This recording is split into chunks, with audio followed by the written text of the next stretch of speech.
여러분, 첫날 오신 여러분 모두를 주님의 이름으로 축복합니다. 잘 나오셨습니다. 여러분, 한 주간 이제 시작하는데 오늘 첫날입니다. 첫날이 가장 중요합니다. 아멘. 자, 그래서 이번 닷새 동안에 하나님이 우리에게 정말 말씀 속에 놀라운 비전과 꿈을 여러분 모두에게 주실 줄 믿습니다. 오늘 첫날은요, 우리 사랑의 교회에서 글로벌 선교로 목사님은 이제 부목사님으로 계신데 26년을 섬기셨어요. 사랑의 교회에서만. 정말 대단하시죠? 우리 부목사님들 어디 계신가요? 네, 정말 대단하시죠? 이러니까 교회가 이렇게 한 영역이 선교 영역만 26년을 섬기시면서 사랑의 교회가 지금까지 오는 모든 토대를 이루는 너무 귀한 사역 하셨는데, 제가 오늘 말씀을 들으니까요, 정말 중형교회 이상의 한 선교가, 한 선교를, 물론 사랑의 교회는 한국교회를 대표하는 교회이기도 하지만은 여러분, 그만큼 우리 옥하는 목사님 계실 때부터 계셨더라고요. 그래서 이제 선교, 모든 선교를 다 담당하시면서 특별히 말씀 선교에 대한 귀한 부분들을 여러분 이제 말씀을 나누실 것입니다. 우리 백승준 목사님이신데 영국에서도 5년 동안 또 보니까 수학하시고 또 교회도 섬기시고 또 이렇게 오랫동안 섬기셨는데, 여러분에게 귀한 오늘 도전의 말씀이 될 줄 믿습니다. 마음이 뜨겁지 아니하더냐, 오늘 이 말씀으로 여러분 큰 은혜 받으시기를 축복합니다. 우리 목사님 나오실 때 목사님 반갑습니다, 환영하고 축복합니다. 박수로 여러분 맞이하겠습니다.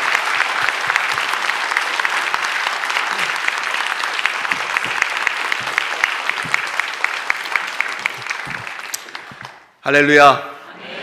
고난주간 첫 저녁을 이렇게 또 하나님의 말씀을 나눌 수 있는 기회를 주셔서 너무나도 감사드립니다.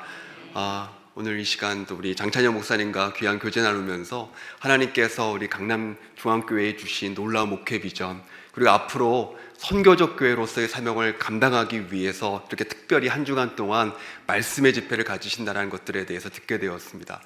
여러분, 선교적 교회가 된다는 것은 교회의 본질을 회복하는 것입니다. 하나님께서 이 땅에 교회를 세우신 이유가 무엇입니까? 하나님의 선교를 완성하기 위해서이십니다. 우리가 교회가 어떠한 존재인지, 하나님께서 교회에게 기대하는 것이 무엇인지 우리가 좀 진지하게 고민을 해야 됩니다. 제가 사역을 시작했을 때 사랑의 교회 이제 옥하는 목사님을 직접 가까이서 뵐 수 있었는데요, 옥하는 목사님께서 고민하셨던 한 가지 주제가 있었습니다. 바로 옥하는 목사님께서는 제자훈련을 통해서 한국교회가 변화된다는 것들을 몸소 체험하셨습니다. 아주 전통적인 교회, 성덕교회를 맡으시면서 청년부를 지도하기 위해서 딱 가셨는데, 대학부 그때 갔을 때 학생이 3~4명밖에 남아있지 않았더라는 것입니다. 왜 그런가 살펴봤더니 고등학교까지는 교회를 잘 나오던 학생들이 대학 가서는 신앙이 없어지던가, 아니면 아예 신앙이 좋은 학생들은 선교단체에 가서 거기서 신앙생활을 따로 하고 있다는 것들이죠. 근데 그러면은 교회랑 선교단체가 뭐가 다른가 해가지고 남아있던 몇 명의 사람들이 서약을 받으셨어요. 넘어가지 않는다는 조건으로 스파이 보내듯이 선교단체에 보내셨습니다. 근데 선교단체에 가서 교회와는 전혀 다른 것이 있다는 것들을 듣게 되셨습니다. 교회에는 그 당시만 하더라도 모여가지고서는 뭐 부흥회가 있고 뭐 또 철야기도가 이런 것도 있지만, 대부분 한 사람을 양육하여 가지고 예수님의 참전 제자로 만드는 그러한 훈련은 없었습니다. 근데 그 선교단체는 들어가는 순간 사람들에게 제일 첫 질문은 당신은 거듭나셨습니까? 이런 걸 묻습니다. 사실 지금은 이제 한국교회가 많이 성숙해졌기 때문에 한 사람이 예수님 믿고 복음을 듣고 거듭나야 되는 곳, 그 영생의 문제에 대해서 기본적으로 잘 점검하지만 1970년대 초반만 할지라도 그런 게 없었습니다.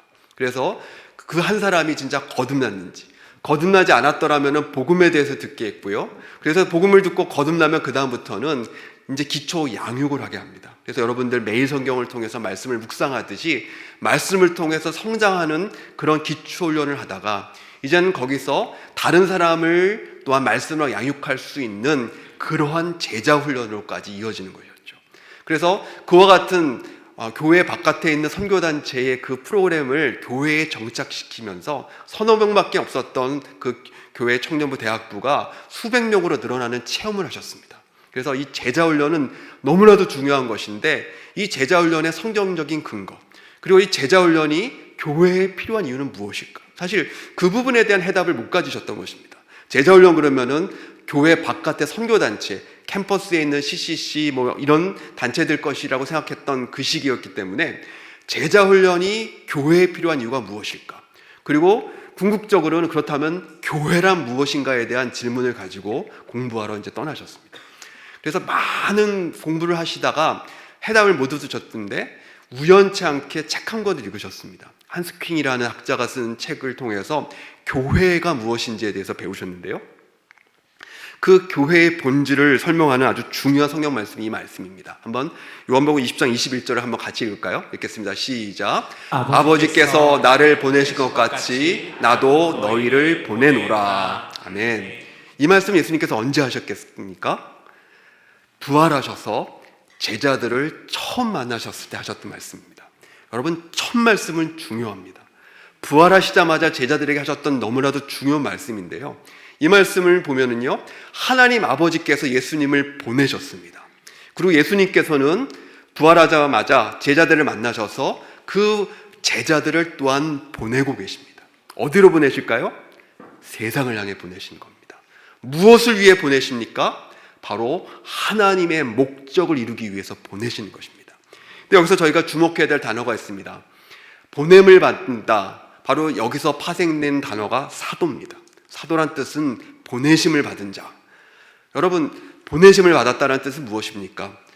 여러분, 초등학교 때 혹시 반장 해보셨습니까? 담임 선생님이 부르셨습니다. 야, 반장 일로 와봐 하고서는 학급에 가서 이런 얘기를 전해라고 담임 선생님께서 사명을 맡기셨어요. 그리고 그 사명을 가지고 어떤 전달할 내용을 가지고 사람들 앞에서 잘 들어 하면서 그 선생님의 뜻을 전파할 때, 바로 그러할 때 보내심을 받은 사람의 모습을 우리가 발견할 수 있는 것입니다. 하나님께서는 예수님을 이 땅에 이렇게 보내셨습니다.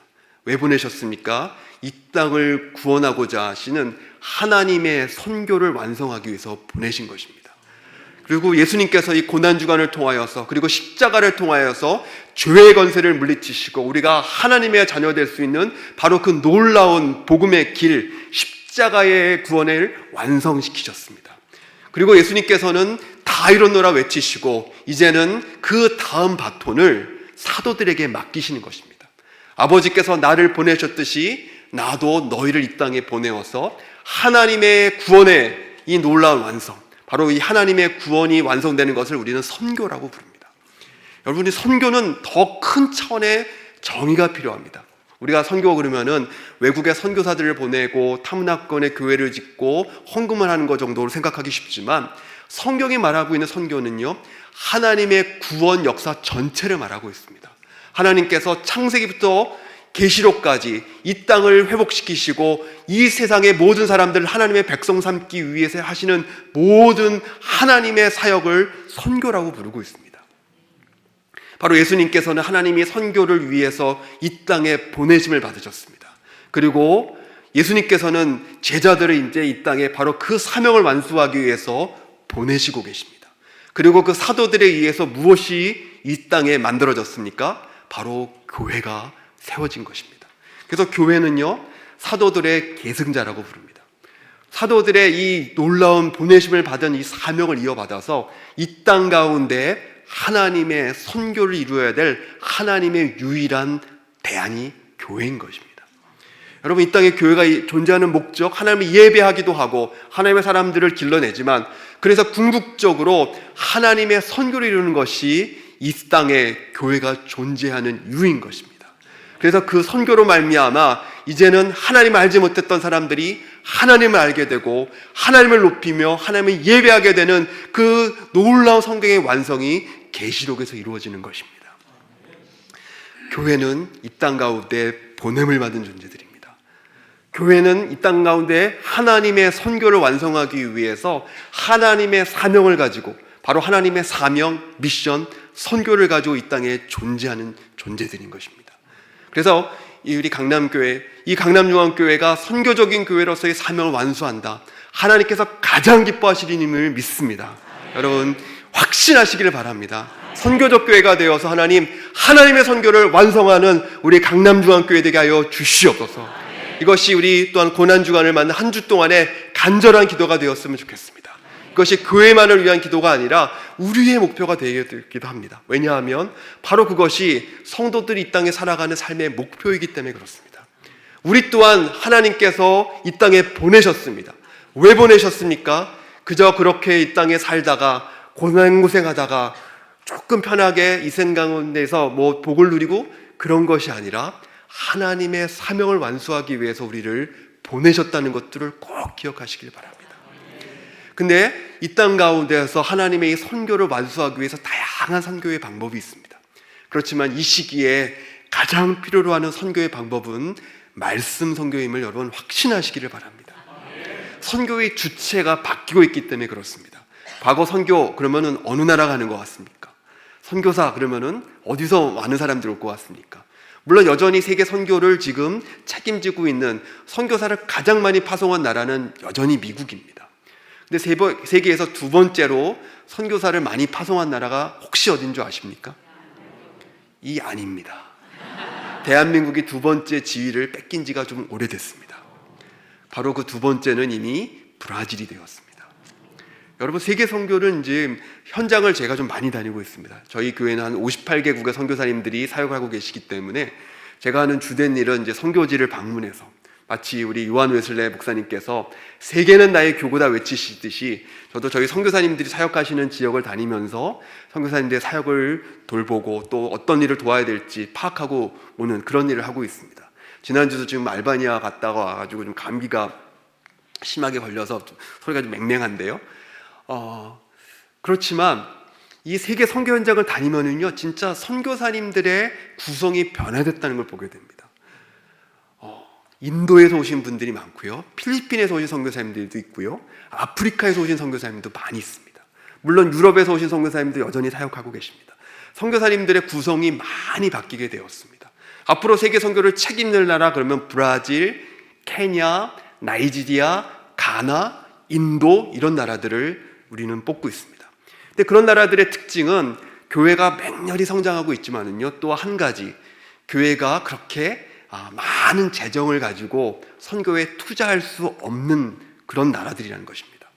근데 이것이 장점이기도 하지만 아주 강한 장점이기도 합니다.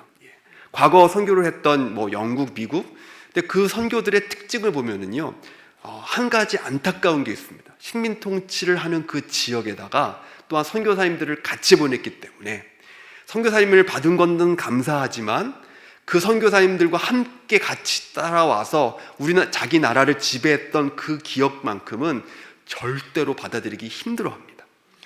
한국은 참 예외입니다. 한국에 오신 선교사님들은 미국에서, 영국에서, 캐나다에서, 호주에서 주로 이런 분들이 오셨어요. 그리고 일제강점기에 오히려 우리를 위해 싸워주셨죠. 그렇기 때문에 기독교가 힘있게 증거될 수 있었습니다.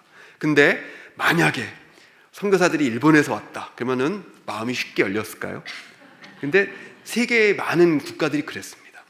근데 그것들을 어떻게 보면 극복하기 위해서 또 많은 재정을 투자해서 과거의 선교를 보면은 학교를 짓고 병원을 짓고 교회를 크게 짓고 물량 공세를 통해서 선교를 많이 했습니다. 과거 그랬던 시기의 선교를 힘의 선교, 크리스텐덤 이렇게 부르기도 합니다.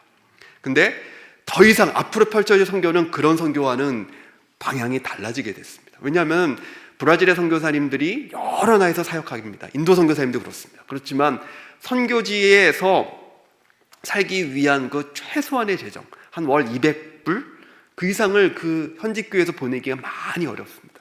그래서 겨우겨우 선교사님들은 자기 먹고 사는 것 정도 해결하시고요. 그래서 어떤 과거에 같은 그 큰 프로젝트를 하는 것이 앞으로 펼쳐질 현대 선교의 동향은 아닙니다. 그렇다면 향후 펼쳐질 선교의 모습은 어떨까? 오히려 더 초대교회에 가까워집니다.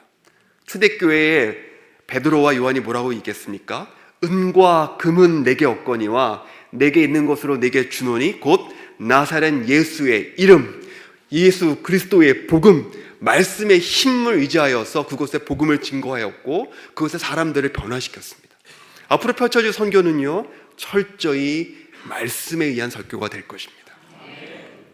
저는 우리 장찬영 목사님 또 강남중앙교회가 이 말씀의 선교를 품고 선교한다는 것이 얼마나 놀라운지 모르겠습니다.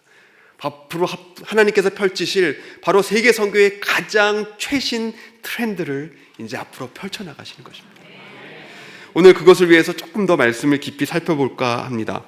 어떻게 하나님께서 최근에 또한 말씀을 통해서 하나님께서 교회들을 변화시키고 계시고, 또한 앞으로 그런 말씀의 선교를 어떻게 펼쳐야 될지 제가 시간이 되는 한도에서 또 말씀을 나누고자 합니다.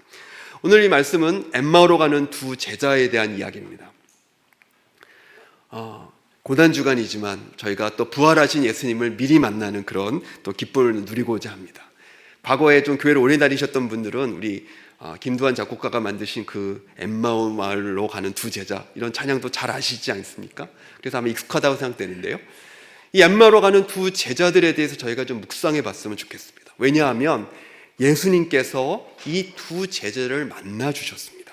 근데 오늘 읽지 않았지만 그 앞절을 보면은 17절 보면은요, 예수님께서 이르시되 너희가 길 가면서 서로 주고받은 이야기가 무엇이냐 하고 예수님께서 그들의 대화에 또한 개입하시기 시작하면서 그 사람들과 함께 깊은 이야기를 나누시는 장면이 보게 됩니다. 13절부터 다시 엠마오로 가는 두 제자의 이야기가 나오는데요, 예루살렘부터 엠마오로까지의 거리가 성경에 기록되어 있습니다. 약 25리라고 기록되어 있고요, 성경 원어를 보면 한 60스타디온, 한 스타디온이 한 185m 정도인데요, 잘 따져보면 한 11km, 12km 되는 거리입니다. 11km, 12km 정도의 거리를 대화하면서 걸으면은 평균 한 4시간 정도 되지 않을까. 여기 여러분 석촌호수가 가까운 아주 좋은 교회이시더라고요. 석촌호수 한 바퀴 도시는데 얼마 정도 걸죠? 1시간. 그걸 한 4바퀴 도는 그런 시간을 예수님께서 엠마오로 가는 두 제자와 시간을 보내셨습니다. 한번 생각해 보셨으면 좋겠어요. 예수님이 부활하시고 지상에 며칠 계셨죠? 40일 계셨습니다. 40일 동안 참 저 같았더라면은 마음이 급했을 것 같습니다. 그래서 되도록이면 효율적으로 사역해야 된다. 그 효율이란 무엇이냐? 많은 사람을 모아놓고 많은 사람 앞에서 내가 부활했고 내가 해야 될 일을 막 가르치는 그런 일을 할 것 같았습니다. 저라면은 이 자본주의에 찌들었던 이 머릿속에서 아마 그런 생각이 나왔는데, 예수님의 부활하신 이후의 행적을 보면은 그러지 않은 걸 보게 됩니다. 예수님께서 물론 많은 사람들 앞에 나타나셨기도 했습니다. 그렇지만 예수님의 40일 동안을 보면은요, 아주 개인적인 시간을 많이 가지셨습니다.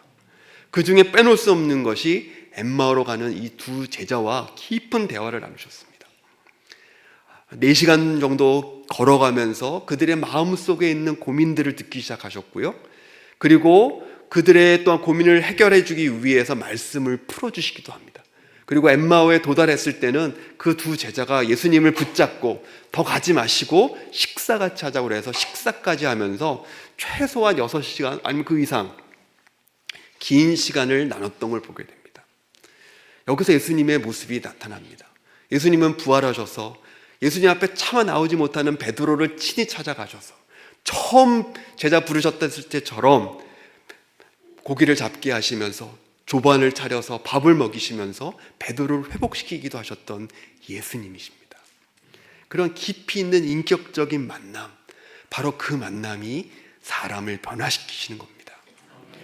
여러분께 좀 부탁드릴 것이 있습니다. 특별히 선교적인 교회가 되기 위해서 어떠한 선교를 해야 될까 많은 또 고민이 있을 터인데요, 예수님께서 엠마오로 가는 두 제자를 만나 주셨듯이 여러분 또한 여러 마음 있는 사람을 깊이 있게 만나주시는 사람 되시기를 주의 이름으로 부탁드립니다. 특히 그 중에 첫 번째로 여러분 시간을 내어주실 분들이 있습니다. 바로 선교사들입니다. 여러분 선교한다는 것, 선교를 돕는다는 것 거창한 일인 것 같지만은요, 가장 필요한 것들을 우리가 놓칠 때가 있습니다. 여러분 선교사님들도요 많이 외롭습니다. 그리고 이야기할 상대가 필요합니다. 근데 이 선교사님들을 만났을 때 그냥 선교지에 무엇이 필요합니까? 어떻게 도와드릴까요? 뭐 하면서 재정적인 이야기로 혹은 어떤 사안적인 이야기로 쉽게 바뀌게 되는데요, 그 마음에 깊숙이 있는 고민들과 그것들을 나눌 사람들을 참 간절히 찾는 것 같습니다. 제가 선교지를 방문하면서 이 예수님의 모습을 기억하면서 한 선교사님과 그래도 최소한 하루는 깊이 있게 시간을 보내는 것을 참 원칙을 삼고 있습니다. 하루를 넘어갈 필요는 없는 것 같더라고요. 경험상 하루를 넘어오면 그 다음부터는 뭔가 그 선교사님이 그 지역의 좋은 지역을 또 데리고 다니면서 뭔가 보여드려야 될 그 압박을 느끼세요. 여기 어디 좋은 데도 있는데 같이 가시죠. 근데 그것도 선교사님들한테는 피곤한 일이시기 때문에 저도 이제 여러 나라를 막 돌아다니기 때문에 사실 그 시간들을 좀 지양하고요. 그렇지만 하루를 충분히 쓰면서 되도록이면 선교사님 댁에 머물면서 대화를 하고 또한 그 깊은 이야기들을 들으려고 노력을 합니다. 그 안에 참 많은 눈물이 있습니다. 그 안에 있는 자녀들을 향한 안타까움들, 사역이 돌파되지 않는 안타까움들, 또 여러 가지 풀리지 않는 문제들, 재정적인 압박들, 그 많은 그 응어리진 것들이 있습니다.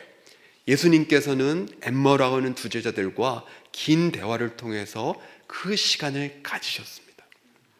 여러분, 귀 기울이고 마음을 나누는 것, 여러분, 그것이 선교고 그것이 한 사람을 섬기는 것이고 또한 전도의 기본이 되는 것입니다.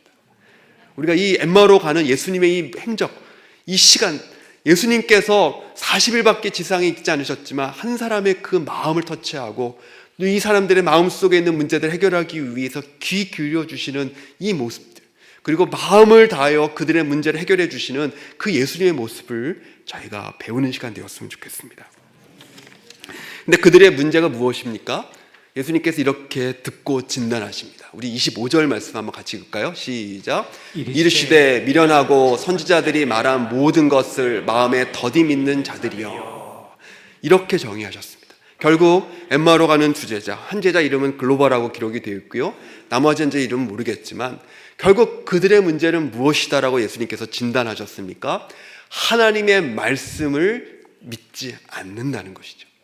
미련하여서 선지자들이 말한 모든 것을 마음에 더디 믿는 자, 바로 이렇게 진단하시면서 결국 성경에 기록된 예수님에 대한 기록들, 성경 전체가 예수님에 대한 기록임을 다시 한번 깨닫게 하십니다. 예수님께서 이미 말씀하셨습니다. 요한복음 5장 39절을 보면 너희가 성경에서 영생을 얻는 줄 생각하고 성경을 연구하거니와 이 성경이 곧 내게 대하여 증언하는 것이니라. 성경 전체가, 여러분, 구약 성경 전체가 무엇에 관련된 책입니까? 오실 예수님, 그리고 그 예수님께서 펼치실 그 놀라운 구원 사역에 대해서 예수님께서 기록되느라고 가르쳐주고 계신 것입니다. 근데 이 문제가 비단 엠마오로 가는 그 두 제자뿐만 아니라 나머지 제자들의 문제이기도 했습니다. 그래서 나머지 제자들이 모여있는 그 상황 속에서도 다시 한번 44절, 45절 이렇게 말씀하셨습니다. 한번 다시 한번 읽을까요? 시작. 또 이르시되 내가 너희와 함께 있을 때에 너에게 말한 바 곧 모세의 율법과 선지자의 글과 시편에 나를 가리켜 기록된 모든 것이 이루어져야 하리라 한 이것이니라 하시고 곧 그들의 마음을 열어 성경을 깨닫게 하시고. 그래서 예수님께서 하셨던 진단, 엠마오로 가는 제자뿐만 아니라 나머지 제자들 가운데도 갖고 있는 문제가 무엇인가? 말씀을 제대로 깨닫지 못했다는 것입니다. 근데 사실 그렇습니다. 사람들은 자기가 상상한 것, 자기가 경험한 것까지만 상상할 수 있지 한 번도 경험해보지 못했던 것들을 아무리 머릿속으로 상상한다 하더라도 한계가 있습니다. 여러분, 한국을 대표하는 음식 중 한 가지, 오늘도 목사님께서 대접해서 먹었는데 전 참 삭힌 홍어를 좋아합니다. 근데 그 홍어의 맛을 제가 이제 외국 사람들한테 묘사한다고 한들 그 맛을 설명해서 그 사람들이 상상하는 그 상상이 과연 얼마나 맞을까요? 경험해보지 못했던 것들은 아무리 머릿속으로 상상한다 할지라도 사람은 한계가 있습니다. 예수님께서 또 구약 성경을 통해서 많은 말씀을 가르치셨지만 한 사람이 죽었다가 살아난다는 것들은 아무리 거듭거듭 가르치셨어도 제대로 이해하지 못했던 것입니다. 그러나 다시 한번 구약 성경 전체가 이미 하나님의 말씀이, 선지자들의 기록들이 예수님에 관한 이 놀라운 복음에 대해서 미리 선포하고 있다는 것들을 거듭 말씀하셨습니다. 그리고 거기서 그치는 것이 아니라 이 하나님의 구원의 복음이 세계 끝까지 전파되어야 된다는 것을 또한 구약 전체를 통해서 말씀하고 계셨던 것이죠. 근데 인간의 한계에 갇혀서 아직 그때까지만 해도 성령께서 각 사람이 오셔서 그 보혜 성령에 깨닫게 하시는 그 역사가 충만히 일어나지 않았기 때문에 아마 한계가 있었던 것 같지만요, 그들이 예수님이 부활하신 걸 보고도 아직 아직까지도 마음속에 다 이해하지 못하는 것들을 안타까워하시면서 거듭 말씀하셨습니다. 그래서 구약 성경을 다시 한번 이렇게 두 가지로 요약을 하십니다. 먼저 46절 한번 읽을까요? 시작. 또 이르시되 이같이 그리스도가 고난을 받고 제3일에 죽은 자 가운데서 살아날 것과, 구약 성경 전체에 예수님께서 죽음을 당하시고 부활하실 것에 대해서 기록되어 있노라고 말씀하십니다. 바로 저건 무엇입니까? 바로 복음이 구약에도 기록되어 있다는 것입니다. 예수님께서 깨닫게 하고 계십니다. 구약 성경 전체를 어떤 관점으로 봐야 되느냐? 하나님께서 예수님을 통해서 이루실 바로 그 구원의 놀라운 계획들, 복음이 구약 성경 전체에 가득 차 있다는 것입니다. 예수님이 이 놀라운 말씀을 하셨습니다. 여러분, 창세기부터 그렇지 않습니까? 아담이 범죄한 순간부터 하나님께서는 어린 양을 잡으시면서 그 어린 양의 가죽의 옷을 입히시면서 우리를 의롭다 하시며 새로운 옷을 입혀주실 그 예수 그리스도를 우리 가운데 보여주기 시작하셨습니다. 예수님의 놀라운 이야기는 곳곳에 성경에 기록되어 있습니다. 또한 그것뿐만 아니라 무엇입니까? 47절 같이 한번 읽겠습니다. 또 그의 이름으로 죄사함을 받게 하는 회개가 예루살렘부터 시작하여 모든 족속에게 전파될 것이 기록되었으니, 복음뿐만 아니라 또 무엇이 기록되어 있습니까? 하나님이 이루실 선교가 구약 성경 전체에 기록되어 있느라고 예수님이 말씀하셨습니다. 여러분, 구약에 선교가 있을까요? 우리는 구약 성경 잘 모르겠는데요. 선교 마태복음 28장쯤에서 시작하는 거 아닐까요? 예수님께서 너희는 가서 모든 족속으로 제자를 삼아 아버지와 아들과 성령의 이름으로 세례를 주고 내가 분부한 모든 것을 가르쳐 지키게 하라. 여기서부터 선교가 시작한 게 아닐까요? 라고 하는데요, 그것은 또한 예수님께서 이 미련하고 성경을 더디 믿는 자들아라고 하시는 그 내용에 우리가 또한 부합되는 것입니다. 성경 전체가 복음과 선교로 가득 차 있다는 것입니다. 제자들은 아직까지 그걸 깨닫지 못했던 것입니다. 그리고 이것을 여전히 깨닫지 못했던 많은 사람이 있다는 것이죠. 그래서 예수님께서 성경을 해석하기 위한 두 가지 틀을 제시하십니다. 바로 누가복음 24장에서 그 당시까지 쓰여졌던 성경은 구약 성경밖에 없었죠. 그죠? 그리고 이제 예수님이 사역하시고 예수님의 제자들이 복음서와 그리고 서신서를 통해서 신약 성경이 완성되었는데, 성경 전체를 볼 때 과연 무엇이 담겨져 있느냐? 바로 메시아, 예수님을 통해서 이루어질 복음, 바로 그 구속사에 대한 그 이야기로 가득 차 있고요. 또 한 가지는 바로 선교가 가득 차 있다는 것이죠. 두 가지 이 주제를 가지고 하나님의 말씀을 풀 수 있다는 것을 예수님께서 성도들에게 그리고 제자들에게 우리에게 가르치시는 겁니다. 이것이 왜 중요하느냐?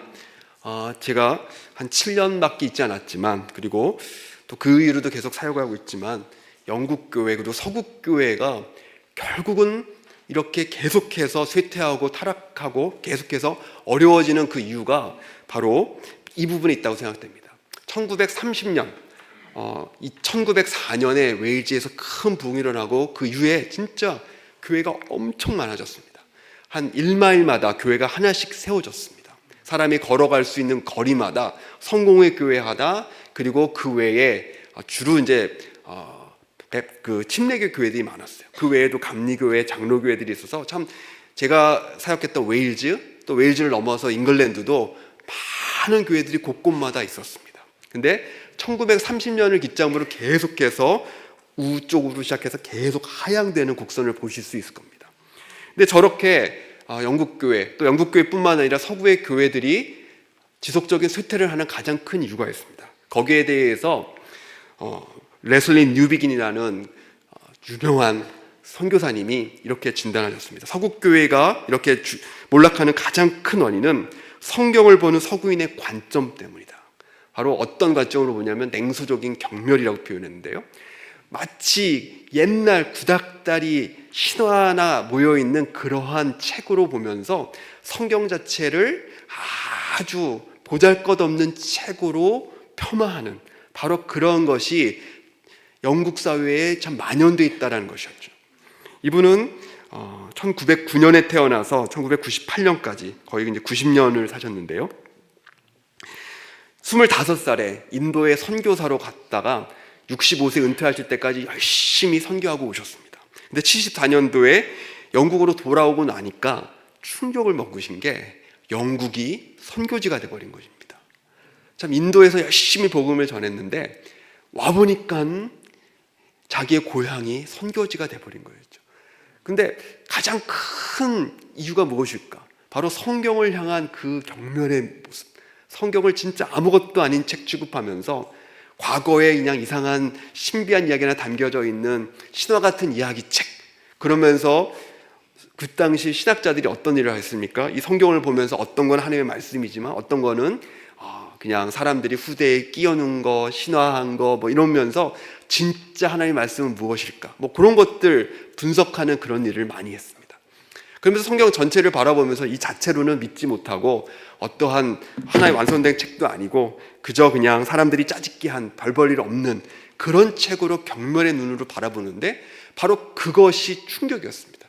왜냐하면 자기가 사역했던 인도에서는 이 성경을 하나를 얻기 위해서 진짜 자기의 엄청난 많은 재산을 털어서 몰래 성경을 암시장에서 구입하고 또 그것을 구입하다 걸렸을 때 엄청나게 큰 형벌을 받는 그런 일까지 있었는데 그렇게 하나님의 말씀을 사모하며 말씀에 의해서 변화되는 성도들을 보다가 영국에 딱 왔는데 말씀에 대한 이 태도가 너무 다르다는 것이죠. 이 한 1700년부터 시작된 서구의 계몽주의, 그러면서 인간이 이성을 가지고 역사의 많은 책들을 걸러서 봐야 된다. 모든 과거의 기록들은 다 역사적인 팩트만 기록한 것이 아니라 신화가 들어가기도 하고 이상한 이야기들이 많이 들어갔기 때문에 그것들을 걸러서 진짜 거기서 말하고 있는 핵심만 추출해내야 된다.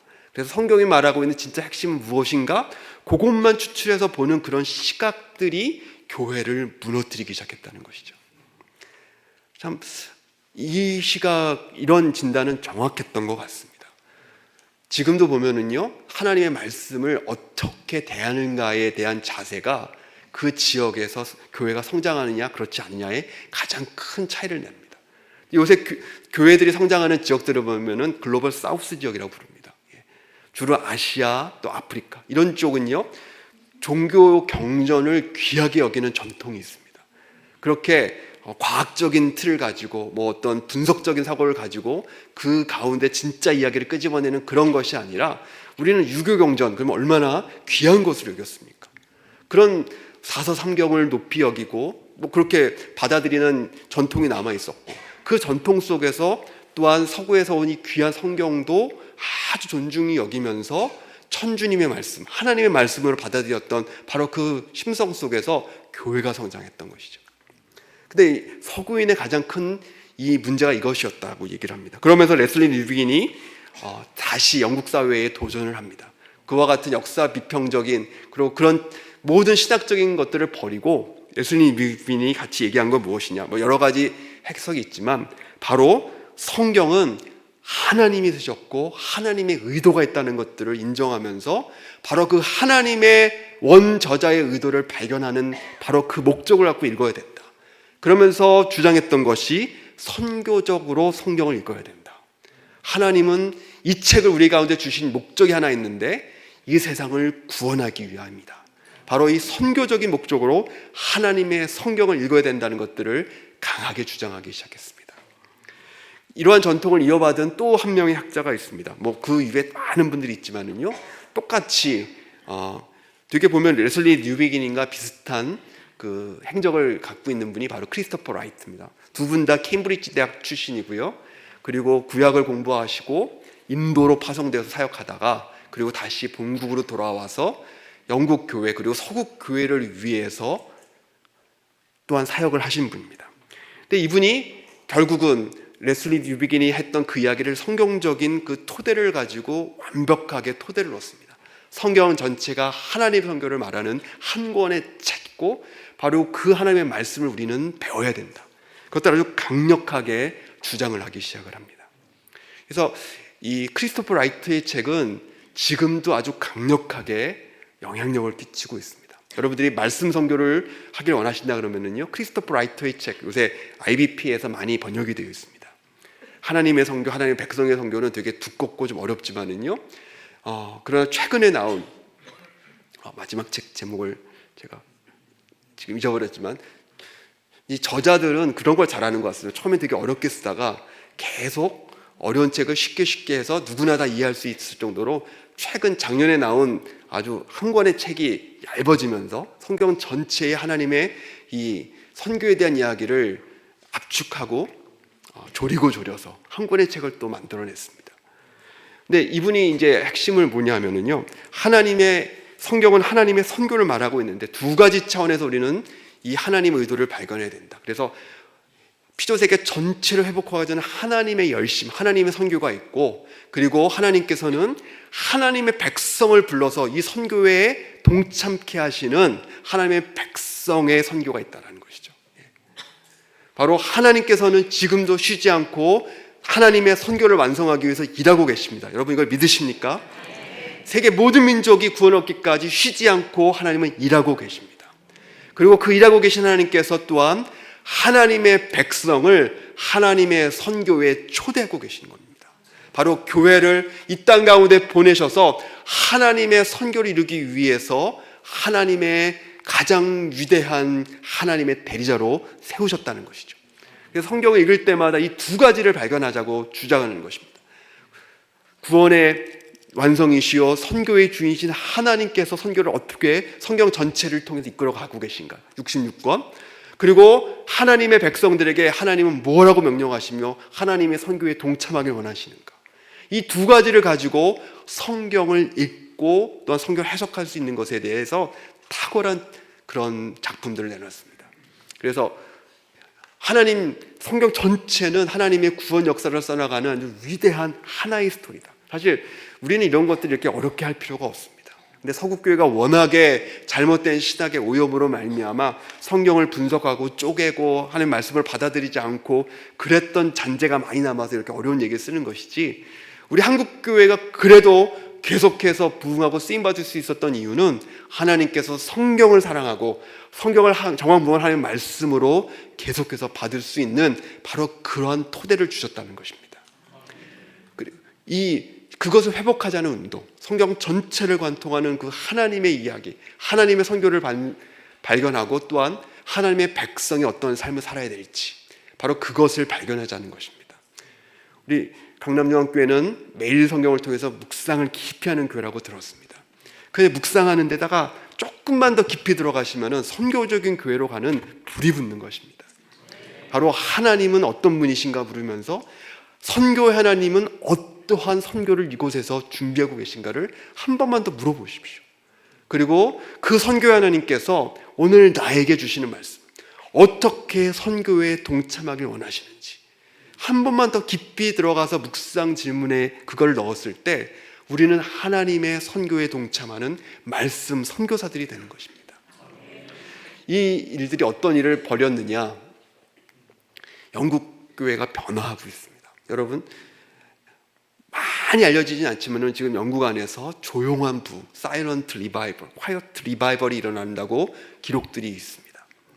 저는 이것을 몸소 경험하고 있습니다. 제가 이제 영국에서 사역은 2011년부터 17년까지 했지만 저희 자녀 아들 둘이 계속 영국에 남아서 학교에서 캠퍼스 생활 또 선교단체 생활을 했고요. 그리고서 이제 큰아이는 졸업해서 일하고 있는데요. 여러분 한국 지금 캠퍼스는 어떻습니까? 한국 캠퍼스에서 뭐 CCC가, IBF가, UBF가 전도 집회를 한다고 생각해 보십시오. 많은 사람이 올까요, 안 올까요? 요새 분위기에서. 근데 영국 안에 어떤 일이 벌어지지 않습니까? 캠퍼스에서 1년에 한 번씩 이벤트 위크라는 걸 합니다. 월요일부터 금요일까지 아침 12시쯤 1시간, 그리고 저녁에는 7시부터 1시간 반 정도, 그렇게 5일 동안 10번의 전도 집회를 기획을 합니다. 근데 그렇게 기획을 하면은요, 성경에 대해서, 복음에 대해서, 기독교에 대해서 궁금증을 가지고 친구들이 초대한 학생들이 적을 땐 30-40명, 많을 땐 100여 명씩 매 집회마다 참여합니다. 제 큰아들이 그 집회 전체 사회를 보면서 또 그 생생한 이야기들을 계속 들려줬기 때문에 잘 알고 있습니다. 저 둘째도 두렵고 떨림으로 친구 몇 명, 축구 같이 하는 친구들 3-4명 전도해서 같이 가서 그 자리에 앉아서 예수님에 대해서 듣고 듣고 또 예수 믿겠다고 했던 사람에게 성경책을 전해주고 그랬던 생생한 과정들을 들어서 합니다. 그러면서 서서히 교회에 청년들이 돌아오고 있습니다. 4% 5%밖에 안 되는 그 젊은이들이 교회 다녔다는 기록이 지금 한 21년, 22년도의 조사를 보면 18%까지 늘었다라고 영국 신문이 이야기하고 있습니다. 소리 크게 엄청난 부흥이라고 생각되지는 않지만 그러나 교회의 젊은이들이 돌아오고 있고요. 진지하게 성경을 공부하고 있고 과거와 같이 그렇게 학구적인 이상한 자세로 성경 공부하는 것이 아니라 진지하게 성경을 묵상하고 하나님의 말씀으로 받으면서 어떻게 하나님의 말씀에 순종할지 그런 사람들이 참 제 아들 친구들 만나보면서 참 어떻게 저렇게 젊은이들이 신실하게 말씀으로 준비되어서 하나님을 위해서 살아갈까 고민하는지 참 그런 그룹들이 훨씬 더 한국보다 크게 모이고 있다는 것들을 보면서 도전을 받게 됩니다. 그럼 이것이 어디서 시작된 것입니까? 더디 하나님의 말씀을 믿고 하나님의 말씀에 대해서 의심하던 자들에게 다시 한번 하나님의 말씀으로 돌아가서 하나님 말씀 전체가 예수님께서 성경 해석의 틀을 보여주셨듯이 성경 전체가 복음에 대해서 담고 있고 선교에 대해서 담고 있다는 그 시각으로 돌아가서 하나님의 성경의 권위를 인정하고 말씀의 권위 앞에 돌아오기 시작했을 때 교회가 회복되는 일들이 일어났던 것입니다. 여러분, 엠마오로 가는 두지자들에게 뿐만 아니라 하나님의 말씀의 이 권위 앞에 그리고 말씀 속에서 하나님께서 선교에 대해서 말씀하시고 복음에 대해서 말씀하신 것들을 깨닫기 시작하고 그 말씀에 순종하기 시작했을 때 더 이상 희망이 없을 것 같던 유럽의 교회, 영국의 교회들이 변하고 있습니다. 우리 또한 말씀을 통해서 변해야 되지 않겠습니까? 그렇다면 이 말씀의 궁극적인 변화 다시 한번 읽어보겠습니다. 우리 32절 말씀입니다. 읽겠습니다. 시작. 그들이 서로 말하되 길에서 우리에게 말씀하시고 우리에게 성경을 풀어주실 때에 우리 속에서 마음이 뜨겁지 아니하더냐. 여러분, 성경에서 소위 말해서 불받았다라는 표현은 여기 딱 한 번 나옵니다. 가끔 그렇잖아요. 부흥회 가서 여러분 불받으시기 바랍니다. 여러분, 성경에서 말하는 그 마음이 뜨거워지는 불은 언제 임하고 있습니까? 기도 많이 하고 금식 많이 하고 그럴 때가 아니라 성경이 풀어질 때, 성경이 하나님의 말씀으로 풀어지고 예수님에 의해서 구약성경 전체가 하나님의 선교를 말하고 하나님께서 하나님의 백성들을 선교로 부르신다는 것들을 깨달아질 때 하나님의 그 놀라운 사랑이 마음속에 와닿기 시작하고 내가 이 땅 가운데서 무엇을 위해서 살아가야 될지 하나님의 그 사명이 깨달아지기 시작할 때 마음에 불이 붙기 시작하는 것입니다. 이번 일주일 우리 고난주간 특별 기도회를 통하여서 우리 강남중앙교회에 하나님의 불이 임하기를 소망합니다. 말씀을 통해서 불이 임하기를 소망합니다. 그 말씀의 불은 여러분을 선교의 사명, 선교하는 교회로 만드실 것임을 확신합니다. 여러분, 이러한 놀라운 은혜들이 성경 역사에 그리고 선교 역사에 계속해서 있었습니다. 하나님의 말씀을 받고 말씀에 부닥치는 사람들은 변화되었습니다. 엠마오로 가는 주제자뿐만 아니라 여러 사람들이 그런 변화를 일으키고 있습니다. 저는 웨일즈에 있었고요. 웨일즈에 있다 보니까는 토마스 선교사를 파송한 하노버 교회, 원래 클라노버 교회라고 불리는 그 교회에 자주 방문을 했습니다. 한국 분들이 오시면 사실 그 웨일즈까지 와서는 죄송합니다.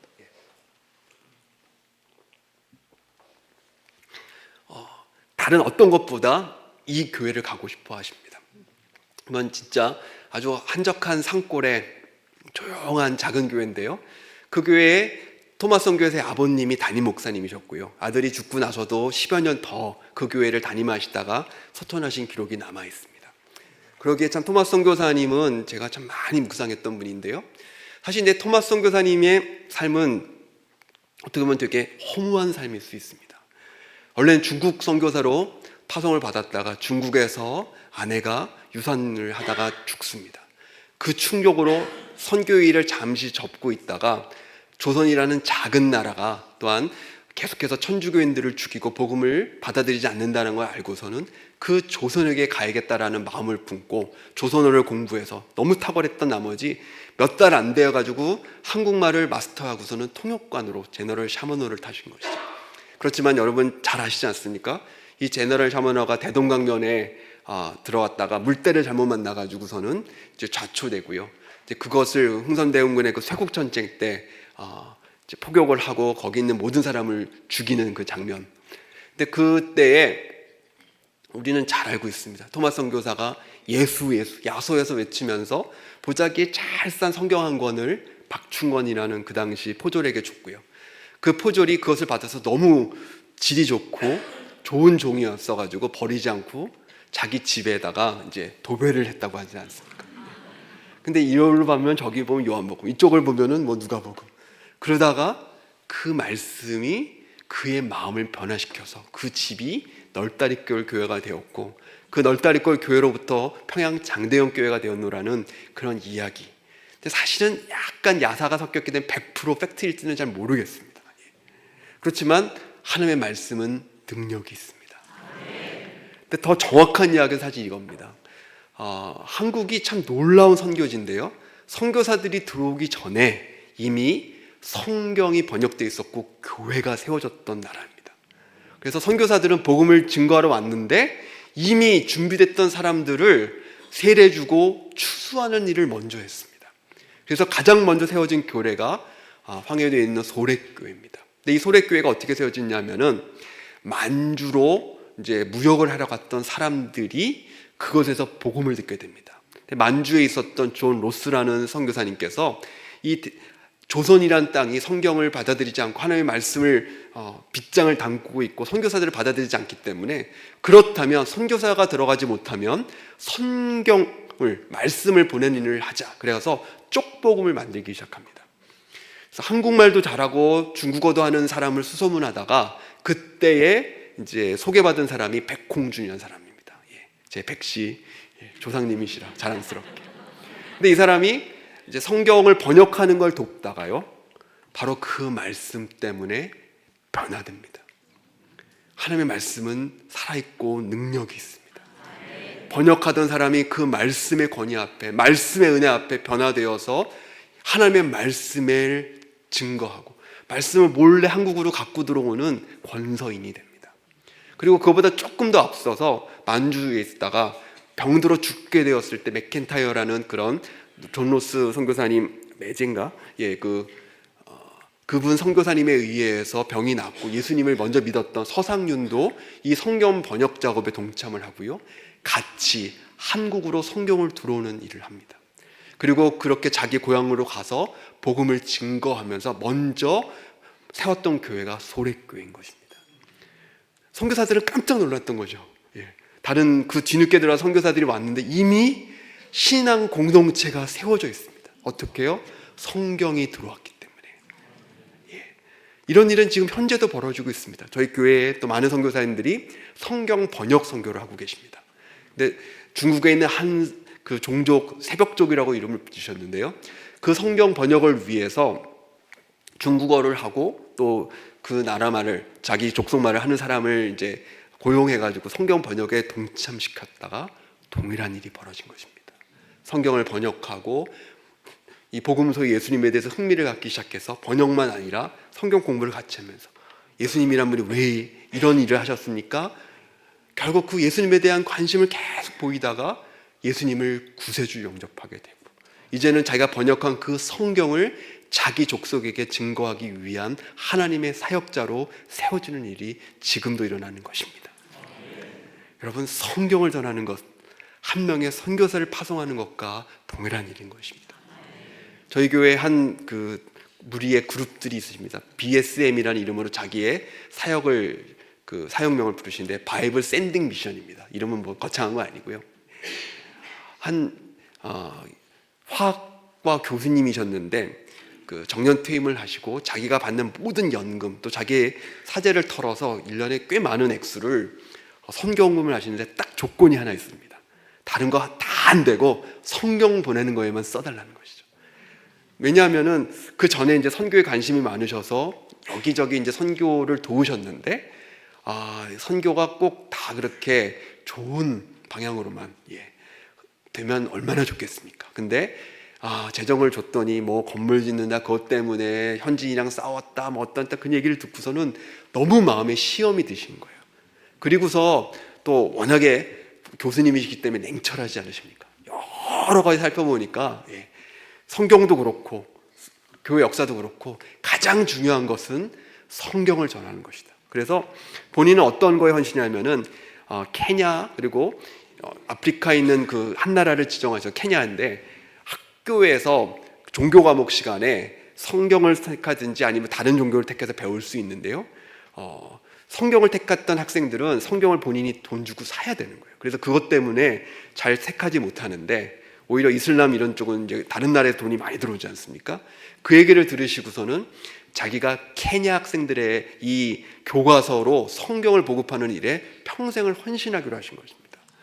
그렇게 해서 성경 보내는 그 사역을 시작하셨고 주변에 있는 다른 분들이 거기에 감동하기 시작하여서 자발적으로 성경 보내기 선교회를 만들었습니다. 그래서 1년에 한 1억 원 이상씩 그렇게 케냐를 비롯해가지고 성경 보내는 일을 위해서만 존재합니다. 그래서 세 가지 측면으로 성경을 보냅니다. 그렇게 공식적으로 인쇄된 성경을 보낼 수 있는 지역들이 있고요. 또 무슬림이라든지 아주 어려운 그런 지역들에는 성경을 보급하는 것이 많이 어렵습니다. 그랬을 때는 USB라든지 이런 데에서 좀 성경을 담아 보내는 그런 우회적인 방법으로 하는 것도 지원하고요. 아니면 어린이 성경을 아예 그냥 이야기 책으로 만든 게 있습니다. 원더풀 스토리라는. 그래서 다윗 이야기 이런 것들도 그냥 이스라엘의 전래 동화처럼 만들었고요. 근데 그걸 가지고 주일학교에서 연극하듯이 프로그램을 다 만들었어요. 그래서 사실 주일학교 프로그램인데 그거를 이야기책 형식으로 만들었는데 그거를 저희가 러시아어로 번역하고 러시아어로 번역한 걸 다시 키르기스탄, 카자흐스탄, 우즈베키스탄, 타지키스탄 뭐 그렇게 시작은 베트남에서 시작을 했습니다. 그 어린이 성경을 보급하는 일도 저희가 하고 있고요. 그리고 최근에는 어떤 일을 하느냐, 성경 번역을 돕는 데 또 헌신합니다. 여러분, 성경 번역에도 AI가 쓰이고 있습니다. 저희 교회 선교사님 한 분이 컴퓨터공학과를 일찌감치 졸업하신 수재셨어요. 서울대 컴공과 나오시고서는 이 성경 번역을 하시다가 누구보다도 이쪽에 이제 일가견이 있다 보니까는요, 코로나 때 2021년에 제 바로 옆에 사무실의 한 공간에서 그때 어떤 걸 하냐면 AI를 이용한 성경 번역 세미나 하시고서는 그걸 그때부터 준비하시더라고요. 물론 부족 언어가 이 데이터가 충분하지 않기 때문에 성경 번역에 여러 가지 에러점이 있지만은요, 기술의 속도는 상당히 지금 빠르고 있습니다. 이제는 어느 정도 꽤 초벌 번역하는 데서는 도움이 될 정도로 이게 수준이 올라왔고요. 초벌 번역만 하면 현지 그 언어를 아는 사람과 함께 업그레이드 시키는 건 많이 쉽다고 하더라고요. 근데 이 일도 돕고 계십니다. 그거 하는 프로그램을 이제 구입해서 성경 번역 선교사님한테 보내는 일을 하고 있죠. 여러분, 천국 복음이 땅끝까지 전하면 그제야 끝이 오리라고 하셨는데 과거에 성경 번역이 좀 오래 걸릴 것 같았거든요. 애 옆에로 얼마 안 남았습니다. 그건 무슨 말일까요? 예수님 다시 오실 날이 그렇게 멀지 않은 것 같습니다. 우리 당대 오실 수도 있을 것 같습니다. AI로 말미암아. 이런 일을 하시는 그런 그룹이 또한 있습니다. 여러분, 말씀 선교라는 것은 상당히 구체적인 선교입니다. 이렇게 현지에 성경을 보내는 일들, 그리고 또 성경을 받았던 그 사람들이 하나님의 말씀을 전체를 깨달아서 마치 구약 성경 전체가, 신약 전체가 하나님의 선교에 대해서, 하나님의 복음에 대해서 그 말씀을 꿰뚫고 그것들을 가르칠 사람들을 세우는 일들, 바로 현대의 선교는 그런 사람들을 필요하는 것입니다. 과거에는 은과 금을 가지고 병원을 짓고 학교를 짓고 어떤 NGO를 통해서 큰 프로젝트를 하는 것이 선교라고 생각했다면 더 이상 21세기 하나님이 펼치신 선교는 그런 선교가 아니라 말씀의 선교, 말씀을 통해서 제자를 세우고 교회를 세우고 초대교회와 같은 그런 일로 돌아가는 선교를 하나님께서 일하기를 원하시는 것입니다. 바로 그 일에 헌신하는 우리 강남 중앙교회 되시기를 주 이름으로 부탁드립니다. 그 비전을 보시고, 그렇다면 나는 그 일에 어떻게 참여할 수 있을까? 여러분이 말씀 묵상하는 그 시간부터 한 가지 질문만 더 던지시면 됩니다. 이 본문에서 하나님은 또한 어떠한 선교의 하나님이신가? 그리고 하나님은 하나님의 백성인 나에게 어떠한 선교적인 결단을 원하시는가? 그 질문을 한 번 더 던지실 때 우리의 삶과 우리의 삶의 목표가 엄청난 획기적인 변화하는 것을 느끼실 것입니다. 그와 같은 변화가 강남중앙교회에 놀라운 부흥을 일으키고 선교에 불을 붙여서 하나님 나라를 위해서 활활 타러오는 주님의 몸된 교회 되시기를 주 이름으로 축복합니다. 기도하겠습니다. 그들이 서로 말할 때 길에서 우리에게 말씀하시고 우리에게 성경을 풀어주실 때 우리 속에서 마음이 뜨겁지 아니하더냐. 주님, 주의 말씀이 깨달아지고 또한 선포되고 성령으로 말미암아 그 말씀을 받을 때 사람들의 마음에서 이와 같은 놀라운 역사가 지금도 일어나고 있음을 믿습니다. 먼저 하나님, 우리 마음에 그런 불을 붙여주시기를 원합니다. 하나님, 그러한 불을 붙여주시기를 원합니다. 성령께서 하나님 이 고난주간 하나님의 이 집회를 통하여서 하나님의 말씀을 받게 하여 주시고 말씀이 깨달아지게 하여 주시고 말씀을 통해 내 삶의 목표가 깨달아짐으로 말미암아 내 마음에 불이 붙는 시간 되게 하여 주시옵소서. 하나님이여, 성령의 불을 이 강남중앙교회에 보내주시옵시고 하나님이여, 그래서 말씀 선교하는 교회, 선교교육인 교회 될 수 있도록 축복하여 주시옵소서. 예수님 이름으로 기도드리옵나이다. 아멘.